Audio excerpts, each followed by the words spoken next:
But you don't understand the reason why the Germans were capable of falling for the whole fascism shtick after World War I was because they were living in a heightened state of desperation. Okay? Average German, they couldn't afford milk, they couldn't afford bread, they couldn't afford fuel, nobody could afford fucking shit, okay? Because the Treaty of Versailles, the treaty that ended World War I, it had such horrible stipulations, it put all the blame on the fucking Germans, took away their Rhinelands, took away the lumber mills, took away their mines, took away the fucking military down to 100,000 strong, weren't allowed to have a navy, the whole 9 yards, everything was fucked. So then America starts lending them money through the Lend-Lease Act, and guess what? We hit a fucking Great Depression, and if we're lending you money and we get inflation, bitch, you get hyperinflation. And that's exactly what happened to the Germans, who were already desperate, right? So then a little myth starts to spread because of people living in fucking misery. The veterans start to say, this isn't our fault, this isn't our fault.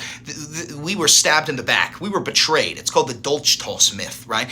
We were stabbed in the back by the bankers and the generals and our leaders and foreigners. We could have won that war. We're strong German men. We could have won that fucking war if only we had strong leadership. So people start to turn against the Weimar Republic. People start to hate their own leadership. And at the same time, there's a young World War I veteran, right? Who he's an undercover spy for the Weimar. They sent him to go investigate this new rising National Socialist Party. He goes to this fucking beer hall putsch. He gets a little bit too drunk. He gets up on the table. He gives a speech. And suddenly, you see the inception of the Nazi Party in Germany.